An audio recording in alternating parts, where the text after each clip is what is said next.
अच्छा भैया, हम गायक प्रमोद लाल यादव बनारसी आप लोगन के बीच में एक बहुत ही हृदय विदारक घटना, जो कि अभी ताजा तरीन घटना बा, आप लोगन पेपर पत्रिका में यूट्यूब के माध्यम से और टीवी चैनल के माध्यम से देखले हुई हैं, सुनले हुई हैं, पढ़ले हुई हैं। ये गीत, ये बिरहा आप लोगन के बीच में आरपी म्यूजिक के बैनर तले हमारे बड़े भैया राजू रंजन पाल जी के सौजन्य से लवली रिकॉर्डिंग स्टूडियो से रिकॉर्ड होकर के आप लोगन के बीच में जात बा। आप लोगन अपन प्यार दुलार आशीर्वाद दिहन, अच्छा लगे तो लाइक करिहन, कमेंट करिहन, शेयर करिहन और चैनल के जरूर सब्सक्राइब करिहन, बेल आइकन दबाए के। कितना बढ़िया बात लिखत हुआ हमारे बड़े भैया, इस गीत को, इस बिरहा को सजोने वाले आदरणीय हमारे सतीश पहलवान, कितना बढ़िया बात लिखत हुआ। का लिखत हुआ?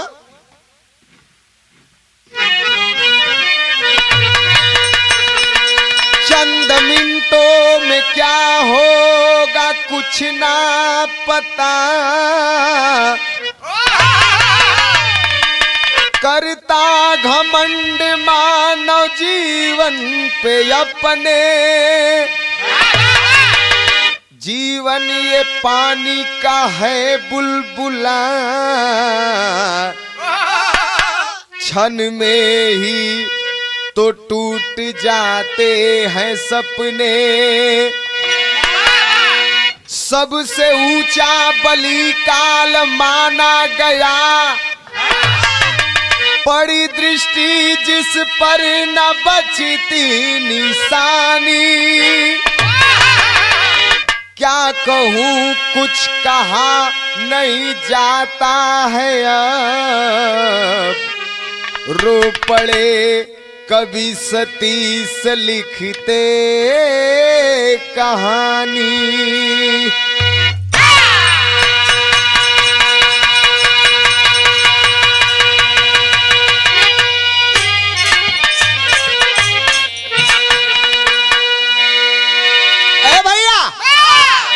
जिंदगी पानी का बुलबुला हो, कब फूट जाई कौनो ठिकाना ना हो। अब वही हंसत खेलत हुआ, कब काल अपने गाल में समा लेगा कोई ठीक नहीं है। एक लाइन भाव हो, कैसे? गजल का भाव बड़ा आशिकाना हो, ऐसे तनी से एक लाइन ही हमरे सुने वाले भैया लोगन खातिर कौनो दिल फेंक आशिक मासूका से कहत रहल। का कहतल चच्चा?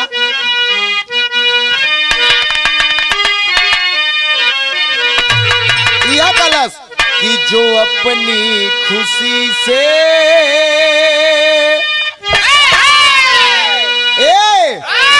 जो अपनी खुशी से अरे मुझे आप गम दे, जो अपनी खुशी से अरे मुझे आप गम दे, ये नजरे करामे आपकी कम न होगी, अपनी खुशी से मुझे आप गम दे।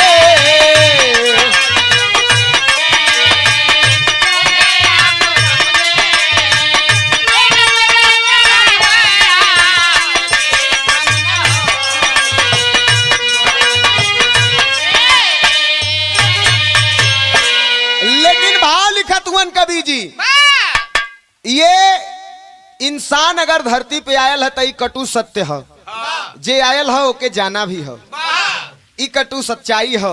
जीवन है तो मृत्यु है, सुख है तो दुख भी है, एक दूसरे का पूरक हुआ। का लिखत हुआ भैया?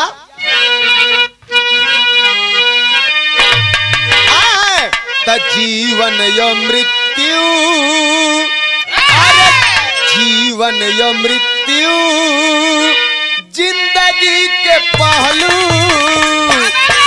जीवन या मृत्यु अरे जिंदगी के पहलू, कोई बच सका है ना कोई बच सकेगा,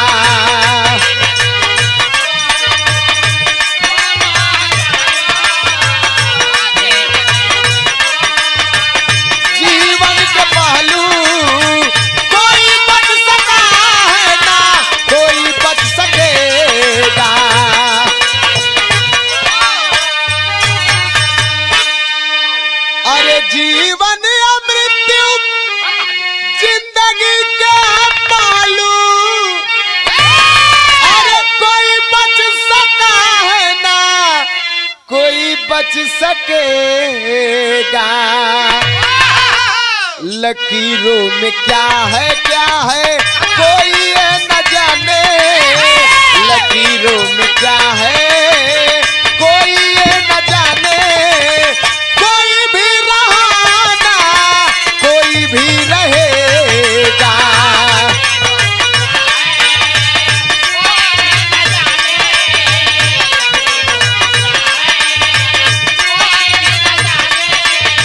कोई भी रहा ना कोई भी रहेगा।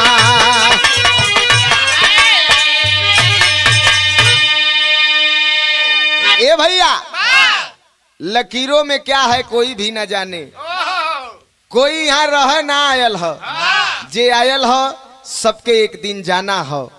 ई काल हो, केहू के खियाए के मारला तो केहू के बिना खियौले मारेला।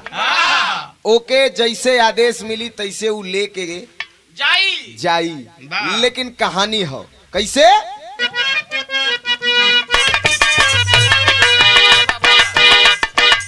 समय का ऐसा यारो चलता है चक्कर जी। उसी में फंस के मानो बन गया घन चक्कर जी। जिंदगी का नहीं कोई भी ठिकाना है। आत्मा भी कहती शरीर को बेगाना है। जिला गाजीपुर माधोपुर की बात सही। रामायण सरोज जी रहते बच्चों के साथ वही। करूंगा शादी तेज बहादुर जी अरमान लिए। पहुंचे मऊ खिरिया गांव में सम्मान लिए। ए भैया बात के समझ ला। कहानी हो कहाँ का। उत्तर प्रदेश के अंदर एक जिला, जिस जिला को शहीदों की धरती कहा जाता है, गाजीपुर। और वही गाजीपुर जिला के अंतर्गत माधवपुर गांव। और वही माधवपुर निवासी रामायण सरोज जी अपने पुत्र तेज बहादुर सरोज की शादी तय किए हैं मऊ जिला में क्षेत्र रानीपुर के खिरिया गांव में नंदू सरोज जी का बिटिया खुशबू सरोज के साथ शादी तय हो गई। जब शादी तय हो गई जब तय हो गई तो दोनों पक्ष में, वर पक्ष और कन्या पक्ष में, आप लोगों ने देखत हुई कि शादी का जब माहौल होला तो घर में खुशहाली आ जाले। वही तरह तेज बहादुर सरोज का जब शादी तय हो गई खुशबू सरोज के साथ, घर में खुशी का माहौल हो गया। शादी के दिन नियराय गई हो। दोनों पक्ष आपस में डिसीजन लेहलन। दोनों लोग के सहमति से, रजामंदी से वही गाजीपुर के अंतर्गत महाहर धाम, वही मंदिर पर शादी होवे का दोनों लोग का रजामंदी हो गई। जब शादी का रजामंदी हो गई तो शादी वाले दिन का भाव हो, कवि जी लिखत हुन का।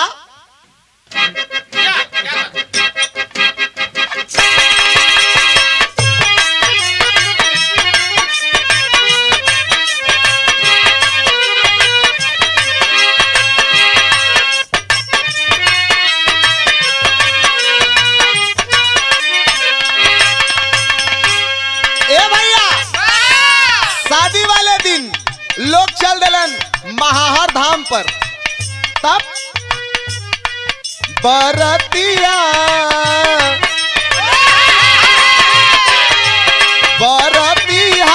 चली पड़े मंदिर पे। बरतिया चली दिले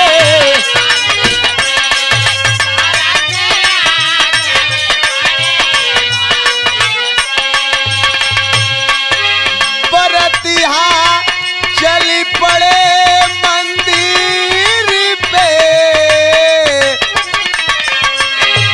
गावत गीतिया हो गावत गीतिया चली दिले मंदिर पे। गावत गीतिया चली दिले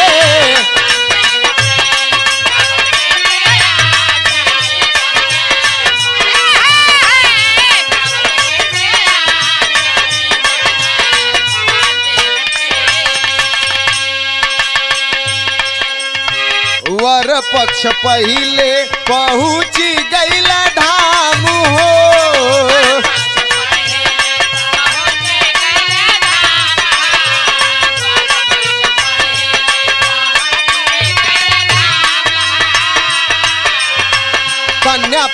अइल लेता, कन्या पक्ष अइल लेता शिवाजी का नाम हो।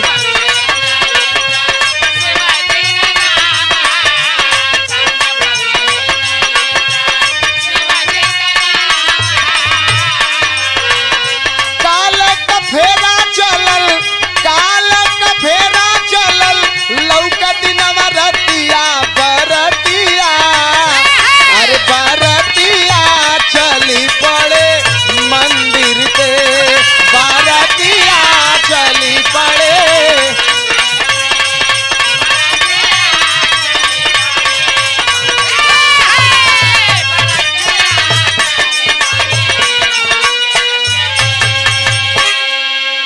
ए भैया, महाहर धाम पर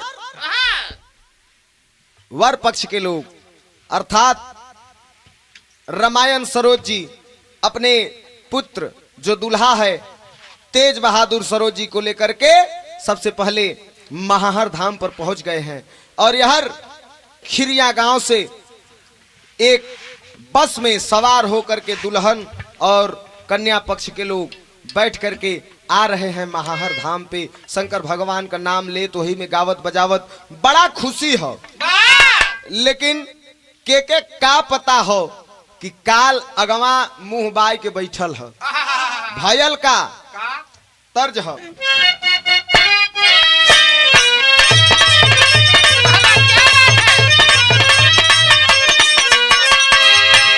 ए भैया, भगवान कब कवन खेला करी है केहू जानत ना हो। हंसी खुशी सब लोग बस में आवत हो। अरे विधान का चक्कर चली, अरे विधान का चक्कर चली, कोई जाने नहीं, आयो रामा कोई जाने नहीं। अरे भैया हो कोई जाने नहीं, भैया हो कोई।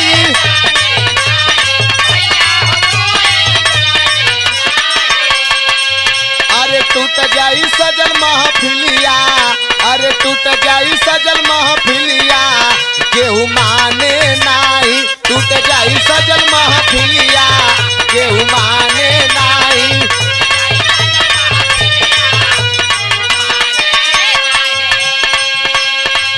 ए भैया, बस धीरे धीरे जब आ गई हो महाहर धाम के थोड़ा पहले 3 दिवसीय मेला लगता है उस मंदिर पे।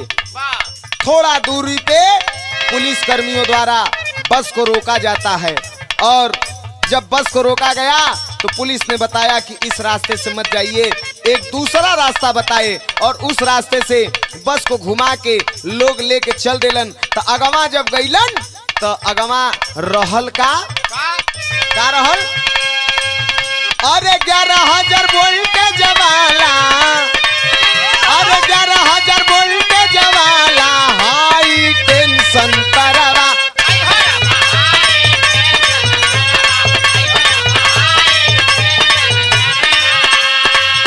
अरे भैया हो हाई टेंशन तरवा, भैया हो हाई टेंशन।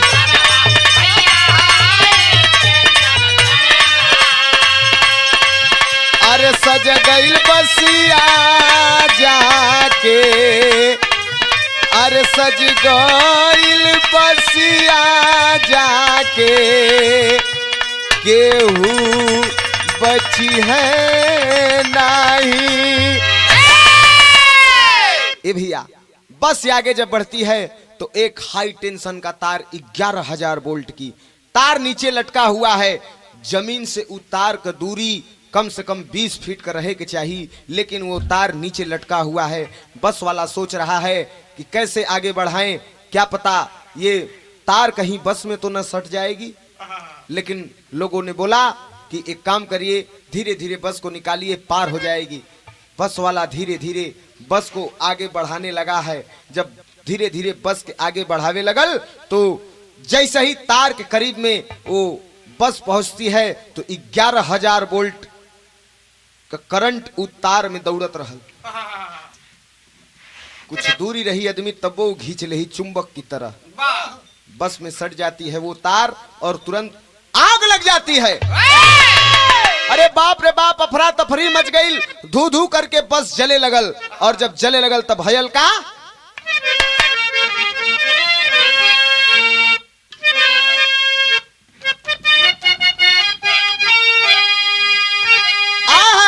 अरे तक खुशियां में गम का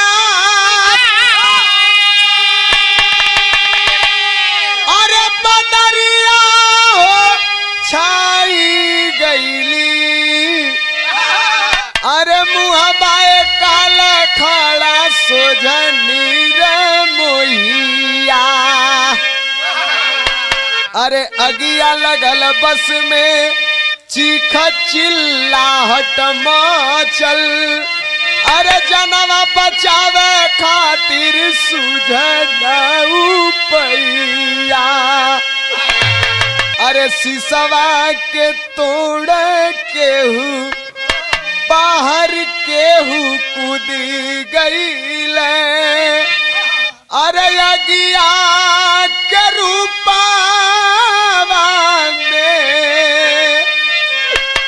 आइल दुख दैया।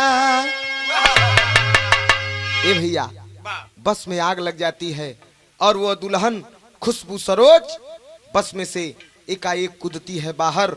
वो बच जाती है और अपने तुरंत दुल्हन वाले वस्त्र को निकाल के फेंक देती है और उस बस में से लोगों को खींच के बाहर निकालना शुरू कर दिया। वही बस में उस दुल्हन की माँ बाहर खिड़की से कूदी है और खिड़की से कूदी है लेकिन घायल होकर के बाहर निकली। उसका एक हाथ झुलस गया। उसी बस में उस दुल्हन की माँ भी थी, आसपास पड़ोस के लोग भी थे। जब तार लटकल देखलन तो ओमन से कुछ पुरुष नीचे भी उतर गल हलन और कुछ महिला और बच्चे उस बस में बैठे थे। जब आग लग गयल तो केहू शीशा तोड़त हो तो केहू बहरे कूदत है। लेकिन जब करंट बस में दौड़ रहा है और आग लग गई, धू धू करके बस जलने लगी है, जैसे लग रहा है कि सामने श्मशान घाट बन गया। तब कवि जी लिखलन का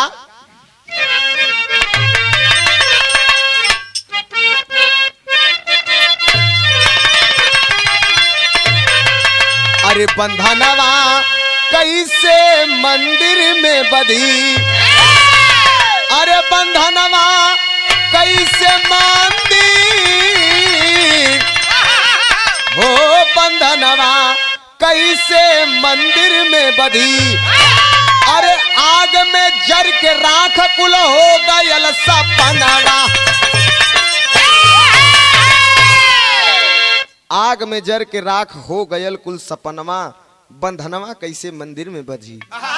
ए भैया, लाखों अरमान उस लड़की के मन में रहा होगा, लाखों सपना सजोए शादी के लिए आ रही थी, लेकिन किसको क्या पता कि रास्ते में काल मुंह बाए खड़ा है। न जाने कितने लोग उसमें मौत के भेंट चढ़ गए। तब कवि जी लिखलन का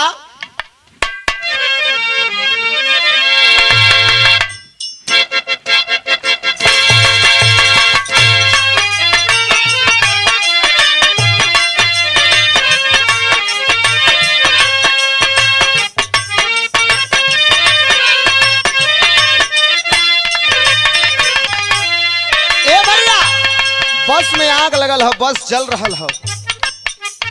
आग का लपट बहुत लंबा ऊपर तक बा, काला धुआं आकाश में उड़त है। लोग तमाशा देखत हुवन, कुछ लोग बचावे की भी कोशिश करत हुवन, लेकिन भयल का जनवा बचावा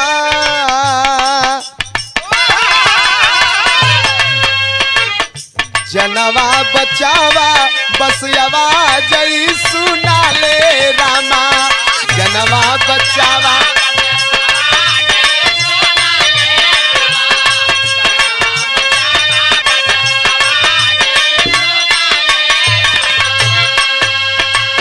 केहू के न कवनो रास्ता सुझले रामा। केहू के न कवनो रास्ता सुझ सुझले रमा जनवा बचावा बसयावा जई सुनाले रमा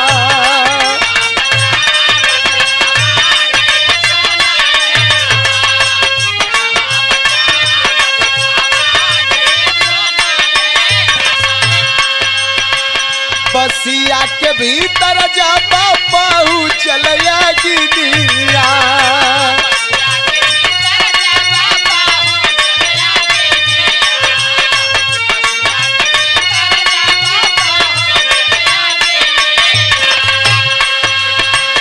जरल सिंगार कुल जरल बदनिया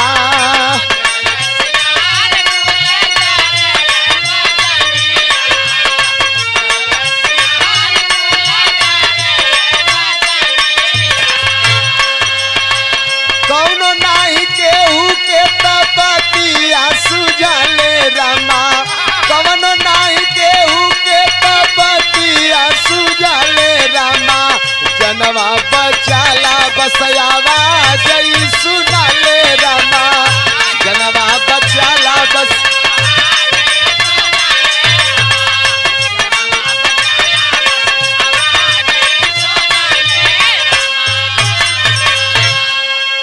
ए भैया चारों तरफ यही आवाज आ रही है कि बचाओ बचाओ जल्दी से कोई उसमें जो लोग जल रहे हैं उनको बाहर निकालो। यही चारों तरफ अफरा तफरी मचल बा। तब कहना हो का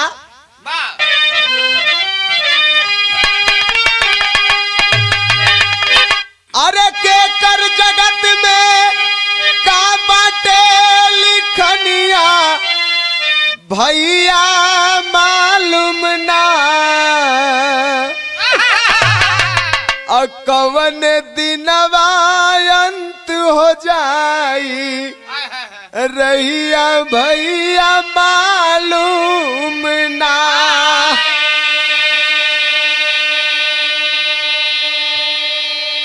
अरे दर्जन लोगन से ऊपर तब आग में जल मर गईले हो अब बस के अंदर आसमान जस हालत भैया भैले हो। अरे कहाँ से आइल बाटे विपत बदरिया भैया मालूम ना कवन दिनवा अंत हो जाई रहिया भैया मालूम ना।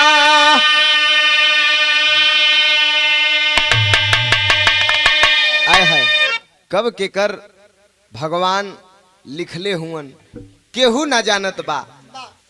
ये इंसान मात्र कठपुतली है और ये धरती रंगमंच है और जितने इंसान हैं नर नारी किन्नर सब एक ड्रामा टाइप पात्र हैं और वो भगवान के हाथ में डोर है। कब किसकी कैसे पर्दा गिरेगा वो विधाता ही जानता है। डायरेक्टर वही है, डायरेक्टर प्रोड्यूसर सब वही है। आय है बस जल गई 7 लोग के वो समय खींच के बाहर कल गए। 7 लोगन का पहचान भयल बाकी तो मन बर गईलन।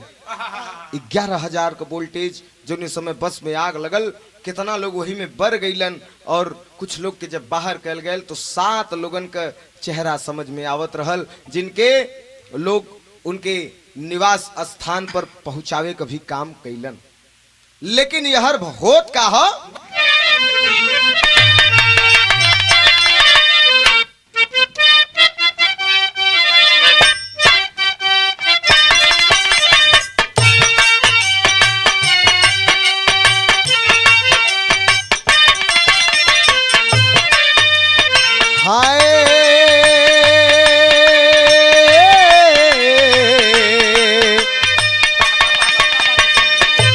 लसियन का लागल खारी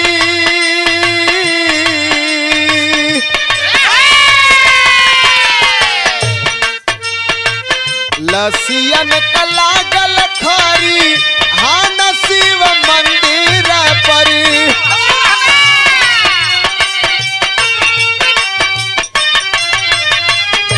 कया चित जरा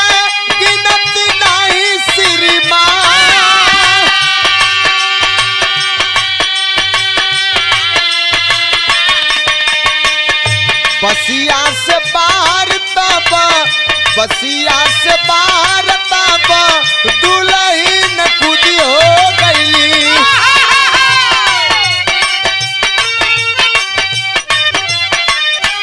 लिखल का बभगिया में जाने ना जहान।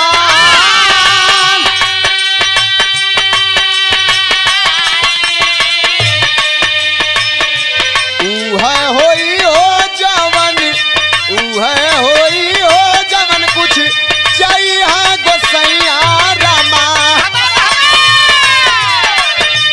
हो होनी नहीं टला केतनो आवेला तूफान।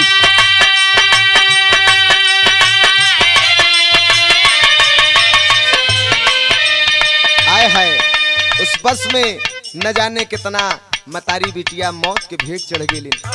कितना छोटा बच्चा जो इस दुनिया के ना देखले रहलन वो भी इस धरती को अलविदा कह गए।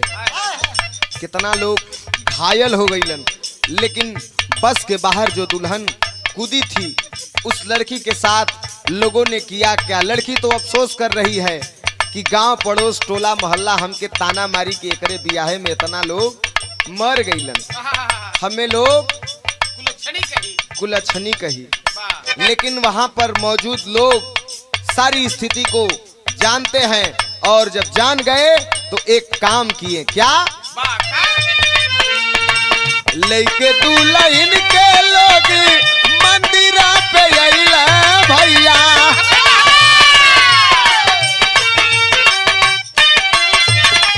कैला बार पाँच सामाजिक समाधान।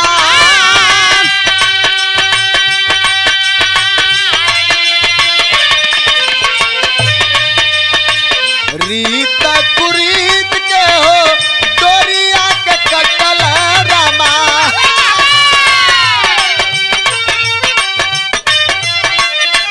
भैला सिंदूरदान वही मंदिर दरम्यान।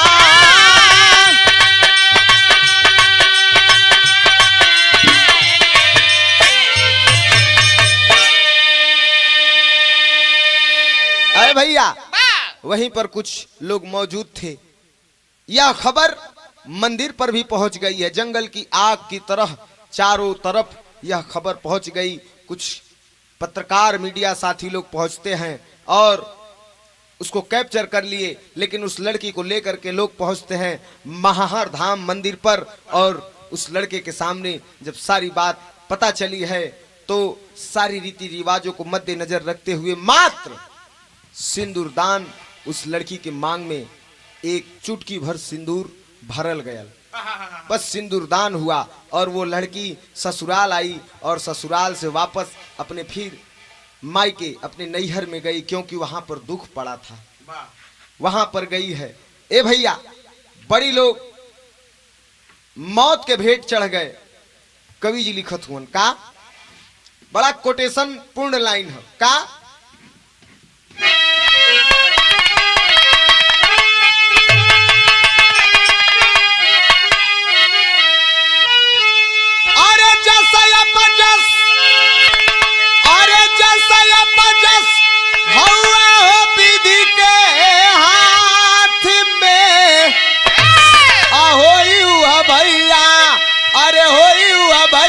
बाटे जो लिखल माथ में होई हुआ भैया।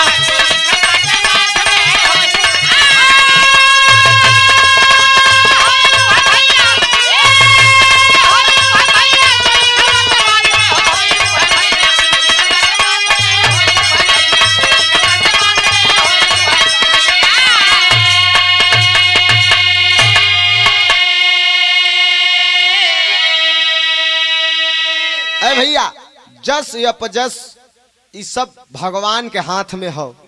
लाख आदमी चतुराई करे लेकिन वह होई जवन भगवान के लिखल बा, जवन भगवान के मंजूर बा।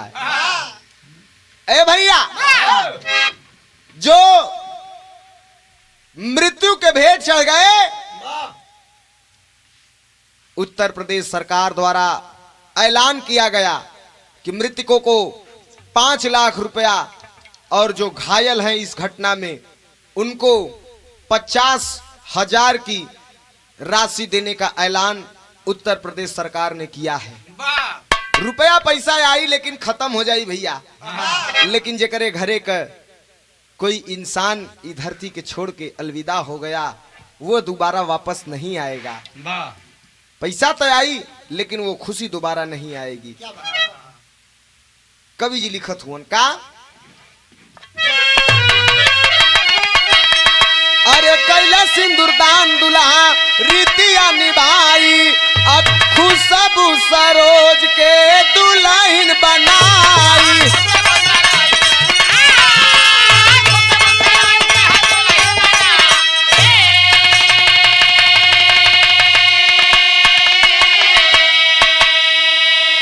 ए भैया, खुशबू सरोज के साथ तेज बहादुर सरोज सिंदूरदान करता है और दुल्हन बना करके अपने जीवन संगिनी स्वीकार किया है।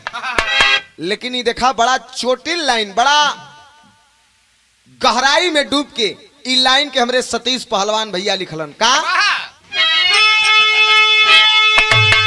अरे तक खुशी के डोली में, अरे खुशी के डोली में गमका हरवा साथ में होई हुआ भैया, अरे होई हुआ भैया बाटे जो लिखल माथ में होई हुआ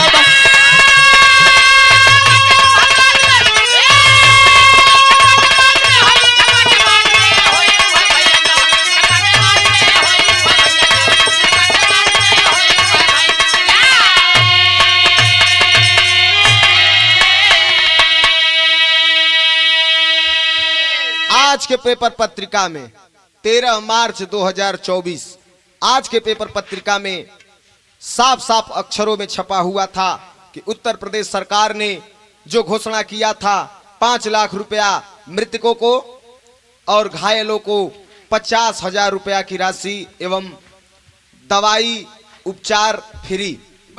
आज अखबार में निकला कि 5 लाख रुपया मृतकों के अकाउंट में डाल दिया गया है एवं 50,000 घायलों के अकाउंट में डाल दिया गया है और सारा ट्रीटमेंट इलाज मुफ्त में चल रहा है। तो किसकी गलती है, इसकी जांच कड़ी निगरानी के साथ भारत सरकार से निवेदन है कि किया जाए और जो दोषी हो उसको सजा मिलनी चाहिए। साथ साथ हम गायक कलाकार, हमारे स्टूडियो के ऑनर और यूट्यूब चैनल के हमारे निर्माता जी, आप सब के साथ में हम कलाकार जो मृत्यु के भेंट चढ़ गए, उस खुशी में गम की लहर दौड़ गई, उन मृतकों को हम लोग अपनी तरफ से सच्ची श्रद्धांजलि अर्पित करते हैं। मालिक दिवंगत आत्मा को शांति प्रदान करे। और कहना है,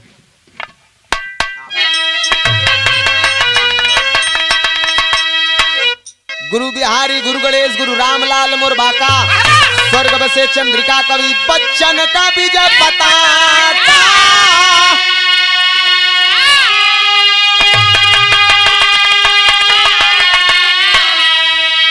अरे बंधनवा कैसे मंदिर में बधी, बंधनवा कैसे मंदिर में बधी, प्रमोद कवि सतीश चूमा सदगुरु के चरणवा।